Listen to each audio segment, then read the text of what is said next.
Stand by, shore party. Decontamination in progress. I heard what happened to Captain Anderson. Survives 100 battles and then gets taken down by backroom politics. Just watch your back, Commander. Things go bad on this mission, you're next on their chopping block. Captain Anderson should be the one in charge. It's like I'm stealing the ship from him. Yeah, the captain got screwed. But it's not like you could have stopped it. Nobody's blaming you. Everyone on this ship's behind you, Commander. 100%. Intercom's open. If you got anything you want to say to the crew, now's the time.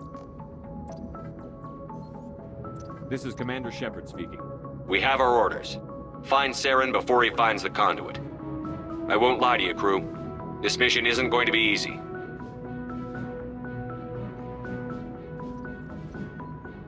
For too long, our species has stood apart from the others. Now it's time for us to step up and do our part for the rest of the galaxy. Time to show them what humans are made of. Our enemy knows we're coming. When we go into the Traverse, Saren's followers will be waiting for us. But we'll be ready for them, too. Humanity needs to do this. Not just for our own sake, but for the sake of every other species in Citadel space. Saren must be stopped. And I promise you all, we will stop him. Well said, Commander. Captain will be proud. The captain gave up everything so I could have this chance. We can't fail. Yes, sir. Commander, something you need? How's the Normandie performing? Is she everything they said she'd be? She's the best ship in the fleet. If you've got a pilot who knows how to handle her. Balance isn't what you'd expect. Takes a while to get used to that oversized drive core we got stuffed in the back, and her power can sneak up on you if you're not careful. The Normandie's probably too much ship for your average Alliance pilot, Commander. Lucky for you, I'm anything but average. I like to know my crew. Mind if I ask you a few questions? I can see where this is going. You did a background check on me, didn't you? Well, I'll tell you the same thing I told the captain. You want me as your pilot. I'm not good. I'm not even great. I am the best damn helmsman in the Alliance fleet. Top of my class in flight school, I earned that. All those commendations in my file, I earned every single one. Those weren't given to me as charity for my disease. I'm sorry, Joker. I didn't even know you were sick. You mean you didn't know? Oh, crap. Okay, I've got Vrolik syndrome, brittle bone disease. The bones in my legs never develop properly. They're basically hollow, too much force and they'll shatter. Even with crutches and my leg braces, it's hard to get around. One wrong step and crack! It's very dramatic, but I've learned to manage my condition, Commander. Put the Normandie in my hands and I'll make her dance for you. Just don't ask me to get up and dance unless, you like the sound of snapping shin bones. Why does everyone call you Joker? It's a lot shorter than saying Alliance Flight Lieutenant Jeff Moreau. Plus, I love to make little children laugh. You're dodging the question. Look, I didn't pick the name. One of the instructors in flight school used to bug me about never smiling. She started calling me Joker, and it stuck. I need to know more about this Vrolik syndrome if I'm putting my ship in your hands. Yeah, of course you do. It's an extremely rare condition. Nobody knows exactly what causes it. Genetic, maybe. It's treatable, but there's no cure. They classify my case as moderate to severe. I was born with over a dozen fractures, hip, thighs, ankles. My bones were already breaking in the womb. 100 years ago, I wouldn't have survived past my first year. Lucky for me, modern medical science has turned me into a productive member of society. You're not gonna break a bone trying to fly the ship, are you? I don't fly with my feet, Commander, so I'm fine as long as I'm in this chair. I gotta be real careful when I get up to take a piss, though.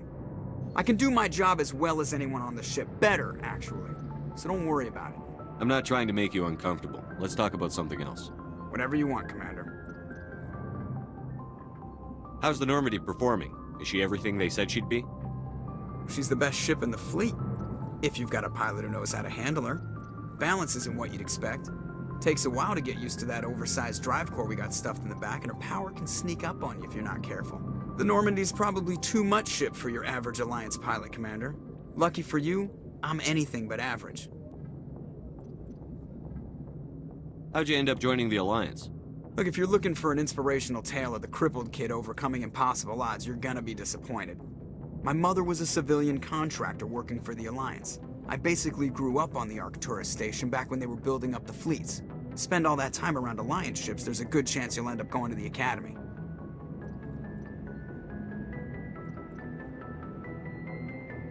I have to go. Alright, see ya.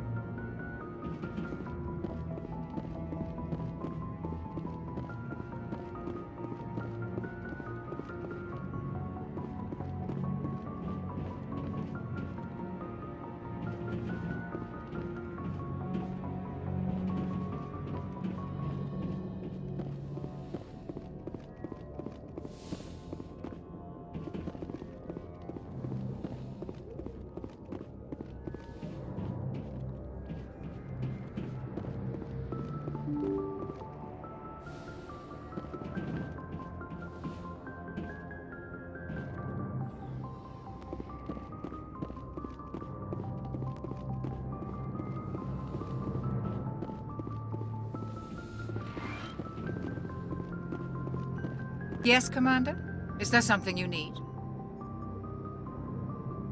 How did you end up serving on an Alliance ship? I enlisted right out of med school. Earth always seemed boring to me. Too safe, too secure. I figured the colonies were teeming with exotic adventure. I wanted to travel the stars, tending the wounds of tough soldiers with piercing eyes and sensitive souls.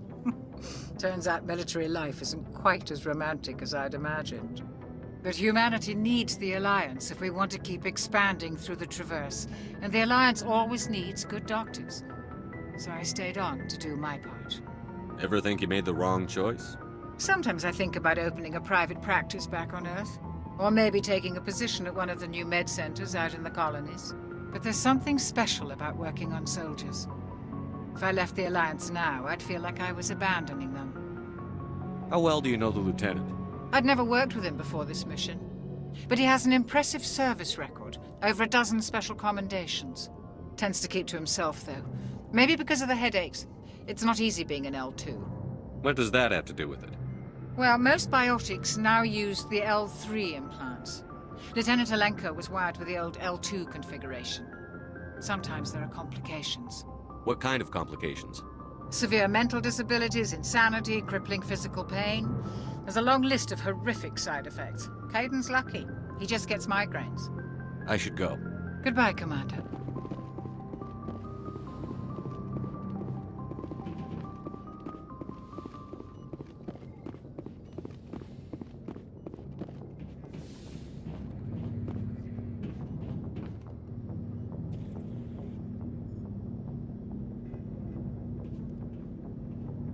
Anything you need, Commander? Just trying to get a sense of where the crew's at. Thoughts? I've wasted enough of your time for now, Commander. We'll have time for personal debriefings later. What's your opinion on the last mission? I don't see how we could have done things any better. At least not without getting to Eden Prime sooner. And we were on the scene faster than any other Alliance ship could have been. We'll talk another time, Lieutenant. Commander?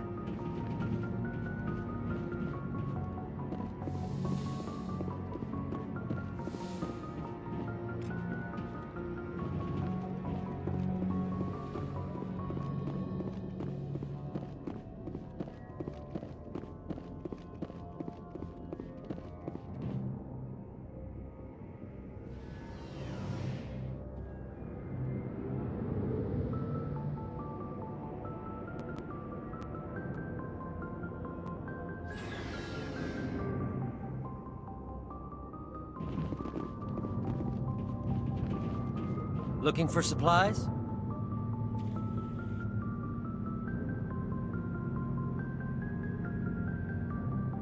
How often will you get new items? Well, that depends on how many licenses you've purchased.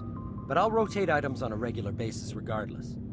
And anytime we land someplace with a big enough port, I'll buy, sell, and trade whatever I can. Check back often. I need to move items quickly, so only the most basic items will be stocked consistently. Not right now, thanks. No problem. Keep checking back. Nice ship you've got, Shepard. What can I do for you? What's your story, Rex? There's no story. Go ask the Quarian if you want stories. You Krogan lived for centuries. Don't tell me you haven't had a few interesting adventures. Well, there was this one time the Turians almost wiped out our entire race. That was fun. I heard about that. You know, they almost did the same to us. It's not the same. It seems pretty much the same to me. So your people were infected with a genetic mutation? An infection that makes only a few in 1,000 children survive birth? And I suppose it's destroying your entire species? I suppose it isn't all the same. I don't expect you to understand, but don't compare humanity's fate with the Krogan. I was just making conversation. I wasn't trying to upset you. Your ignorance doesn't upset me, Shepard. As for the Krogan, I gave up on them long ago. The genophage infected us, but it's not what's killing us. Are your people really dying? We're sure not getting any stronger. We're too spread out. None of us are interested in staying in our own system. Lots of species have left their homes and prospered. But they go to colonize new worlds. We're not settlers. We're warriors. We want to fight. So we leave. Hire ourselves out. And most of us never go back. What can you tell me about the genophage? Ask the Solarians if you want details. They made it. All I know, it makes breeding nearly impossible. Thousands die in stillbirth, and most never get that far. Every Krogan is infected. Every one. And no one's rushing to find a cure. Why don't the Krogan try to find a cure? When was the last time you saw a Krogan scientist? You ask a Krogan, would he rather find a cure for the genophage or fight for credits? He'll choose fighting every time. It's just who we are, Shepard. I can't change that. Nobody can. So long, Rex. Shepard. Commander? What's your opinion on the last mission? Kinda wish you'd got there sooner, Commander. No offense, I appreciate the rescue. I just wish... You wish we'd been able to save the rest of your unit? Yes, sir. If I had been more alert, we wouldn't have been cut down by an ambush. The Geth are perfect ambushers. They don't move, they don't make noise, they don't even breathe. Sir, they have flashlight heads. I'll make sure it doesn't happen again. Do you have a few minutes to talk one-on-one? I'm sorry, Commander. I need to get my duties squared away. I wouldn't mind talking more later, though. Dismissed, Chief. Sir.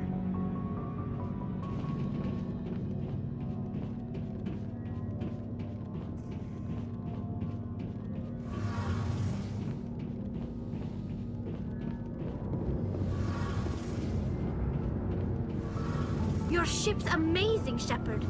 I've never seen a drive core like this before. I can't believe you were able to fit it into a ship this small. I'm starting to understand why you humans have been so successful. I had no idea Alliance vessels were so advanced. The Normandie's a prototype. Cutting-edge technology. A month ago, I was patching a makeshift fuel line into a converted tug ship in the flotilla. Now, I'm sitting on board one of the most advanced vessels in Citadel space. I have to thank you again for bringing me along. Traveling on a vessel like this is a dream come true for me. I had no idea you found ship technology so interesting. It comes with being a Quarian. The migrant fleet is the key to the survival of my people. Ships are our most valuable resource. But we don't have anything like this. We make do with cast-offs and second-hand equipment. We just try to keep them running for as long as we can. Some of the fleet's larger vessels date all the way back to our original flight from the Geth. I can't believe your fleet's still using ships that are 3 centuries old. They're constantly being repaired, modified, and refitted. They aren't pretty, but they work. Mostly. We've tried to make ourselves as independent as possible on the flotilla.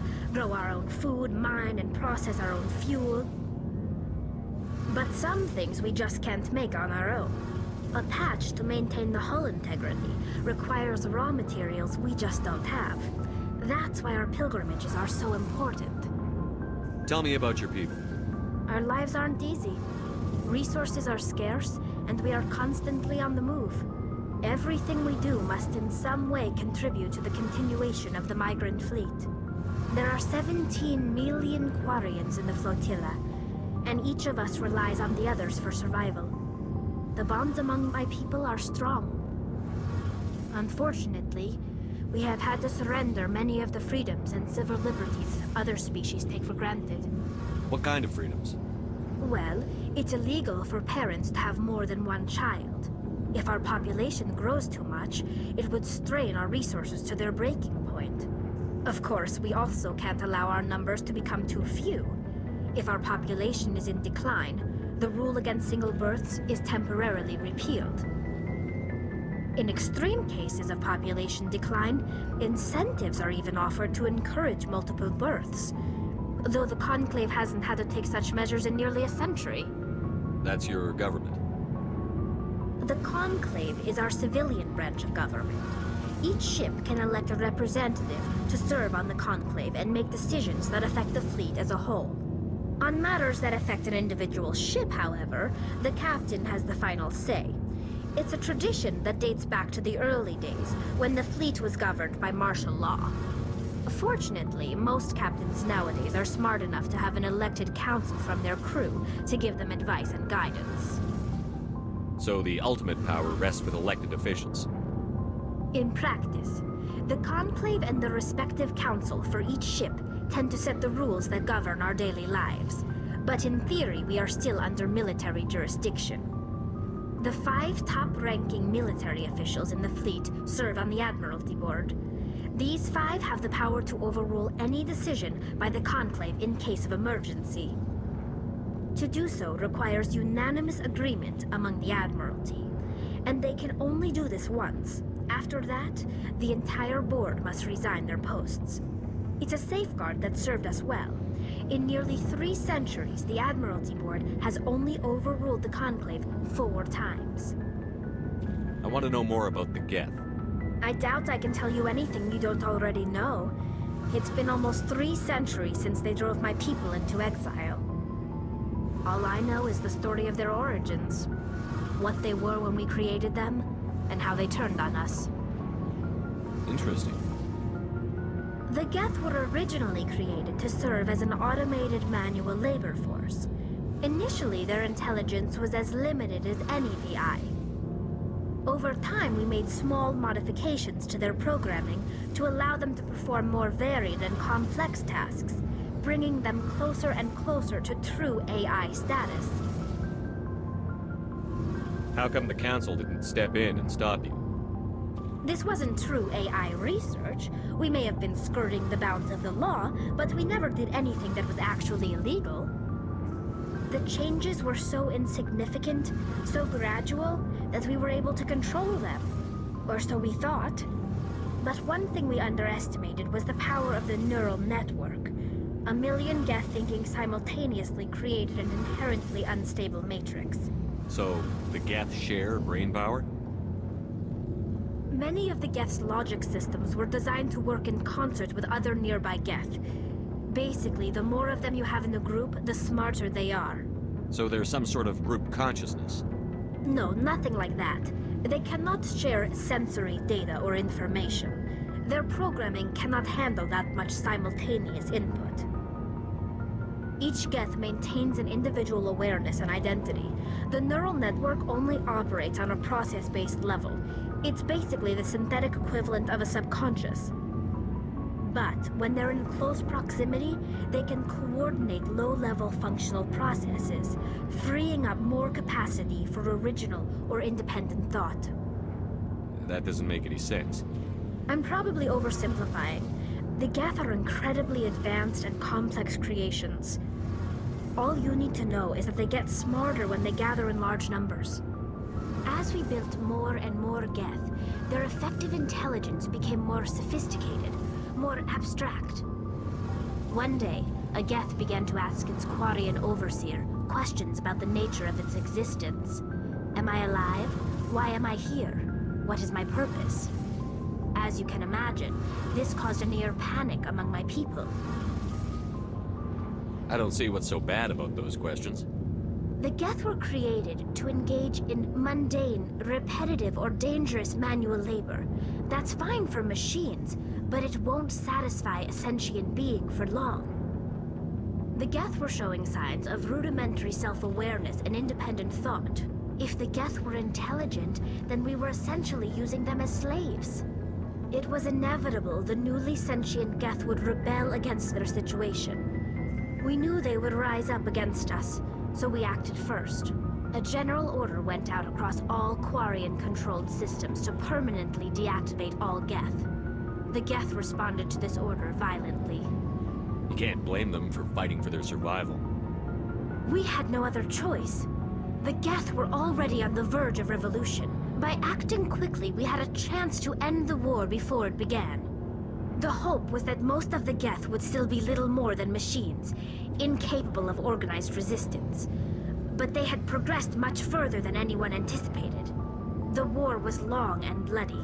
Millions upon millions of Quarians died at their hands. In the end, we were forced to flee our own homeworld. We feared the Geth would pursue us, but they never came beyond the Veil. Now we drift through space, exiled, searching for a way to reclaim what was once ours. I want to know more about the pilgrimage. When my people reach maturity, we leave our birth ships and seek acceptance with a new crew. It's necessary to maintain genetic diversity among the fleet.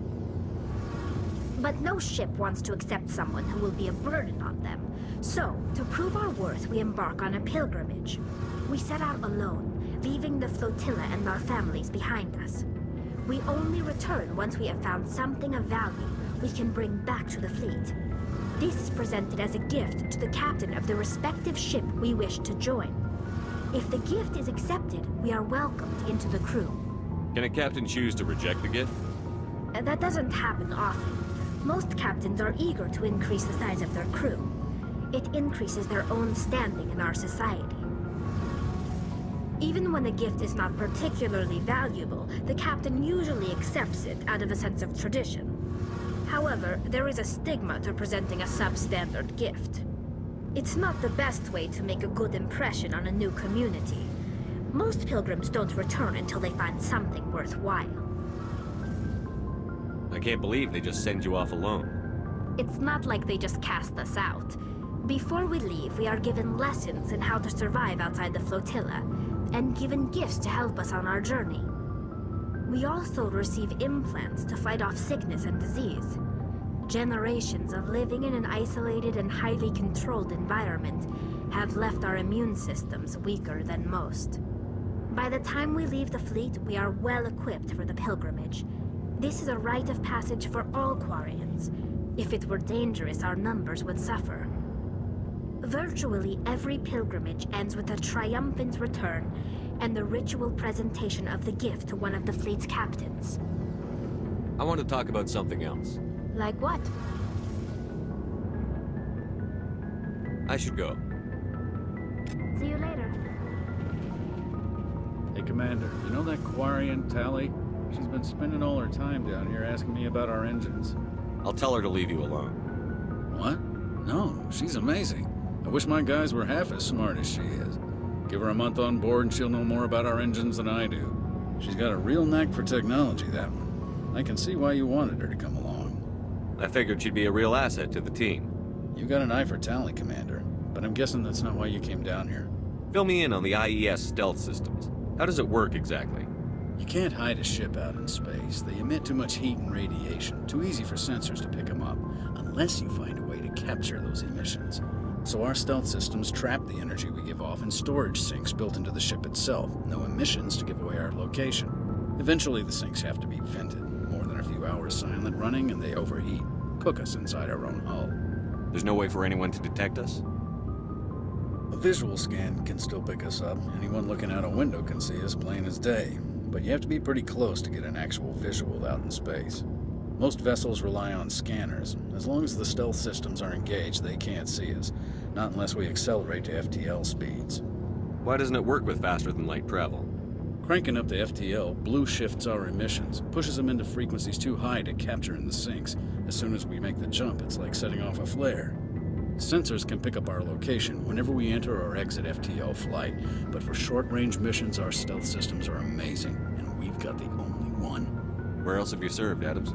If you name a class of Alliance ship, I've probably served on it. Everything from dreadnoughts and carriers right down to frigates like the Normandie. My last assignment was on the Tokyo, only a cruiser, but she was a good ship. Couldn't hold a candle to the Normandie, though. I want to know more about the Normandie. She's the best ship I've ever served on, probably the fastest vessel ever designed. And she's the only one using the new Tantalus drive core. What's so special about the Tantalus drive core? Proportionally, it's about twice the size of any other vessel. Not only are we faster, but we can run at FTL speeds longer before we have to discharge the core. Carry on, Adams. Aye, aye, Commander.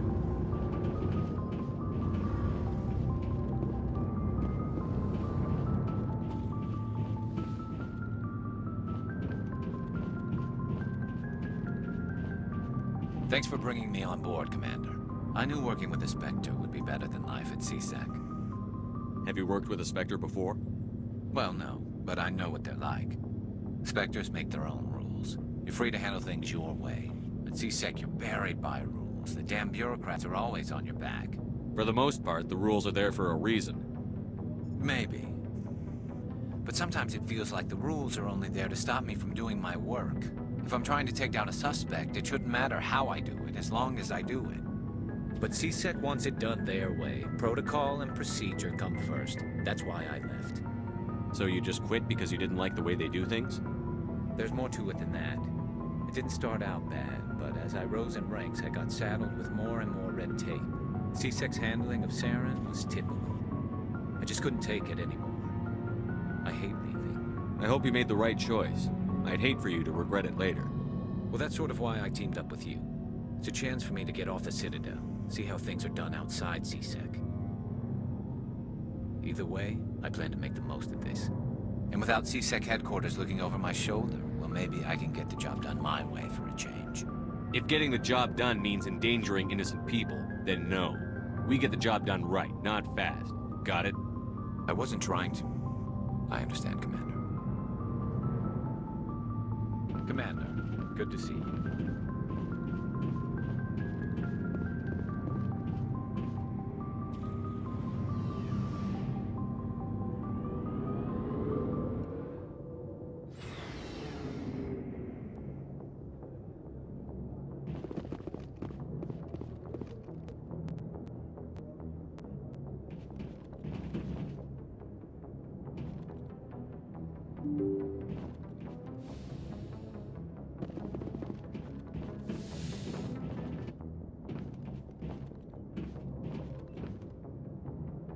If anyone has to take over for Captain Anderson, I'm glad it's you. I'm not sure about having non-humans on our ship, though. We're all on the same team here, Presley. With all due respect, sir, that's what they said about Nihilus. Look how that turned out. I'm in charge here, Presley. I decide if we have non-humans on this vessel. Yes, sir. Understood, sir. Speak freely, Presley. I want to know if you have a problem with non-humans. It's not that, Commander. Humanity has always handled its own problems. Saren attacked one of our colonies. We should be the ones to stop him. We don't need their help. Some people think asking for help is a sign of weakness. That's just being stupid and stubborn. No matter how strong you are, allies can make you stronger. I guess so. Maybe I'm just stuck in the old ways of thinking. But don't worry, Commander. This won't be a problem. How did you end up assigned to the Normandie? I signed up with the Alliance as a navigator right out of school. Following in my grandfather's footsteps, I guess. My first posting was on the Agincourt. We were at Elysium during the Skillian Blitz. A massive fleet of alien raiders hit the colony, trying to wipe it out. They had the numbers, but their ships were no match for an Alliance frigate. It was a slaughter. We couldn't even keep track of how many ships they lost. How'd you end up on the Normandie? I got my officer's commission after Elysium. Must have made an impression on the right people. Captain asked for me when he was picking his crew. Carry on, Presley. Yes, sir.